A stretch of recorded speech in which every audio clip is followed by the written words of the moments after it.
কেরানীগঞ্জ কোন অংশে কম না, কেরানীগঞ্জ কোন অংশে কম না। এই আমার পাশে বড় ভাই কিন্তু একজন কন্টেন্ট ক্রিয়েটর। তিনি হচ্ছে আব্দুল্লাহপুরের, কেরানীগঞ্জ আব্দুল্লাহপুরের ফানি কন্টেন্ট করে মনে পাই না। এই যে আমার ভাইরা আছে, বড় ভাইরা আছে, এই জায়গায় ঘোরা দেখাও। আমার এগুলা কিন্তু আব্দুল্লাহপুরের মহব্বতের মানুষ। এখানে আরো একজন আছে, ইনি হচ্ছে একজন উদ্যোক্তা। তিনি কিন্তু খুব দামি মানুষ। তো এই উদ্যোক্তাদের কিন্তু ভালোবাসি।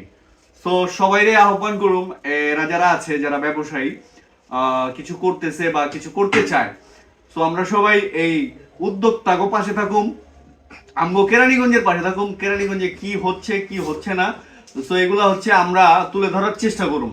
আমগো কেরানীগঞ্জ কোন অংশে কম না, কেরানীগঞ্জ কোন অংশে কম না।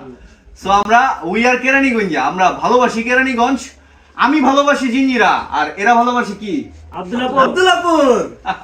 আব্দুল্লাহপুর কেরানীগঞ্জ সবাই ভালোবাসি। আচ্ছা আচ্ছা আচ্ছা, আমরা পুরাই কেরানীগঞ্জ, আমগো কলজাটা বড়, এই যে বাইবেল তো কলজা বড়, খোঁচা দিয়া কথা বাইর করছি, খোঁচা দিয়া কথা বাইর করছি। চুপে আছি না, আমি কই ভাই চালাক, পরে আমি চালাবো। দেই আমি জিঞ্জিরা ভালোবাসি কইলে হারা কি আব্দুল্লাহপুর ভালোবাসিতে আটকা থাকে কিনা? না, তারাও কিন্তু অনেক বড় মনের, তারাও ভালোবাসে সারা বাংলাদেশ, পুরা কেরানীগঞ্জ।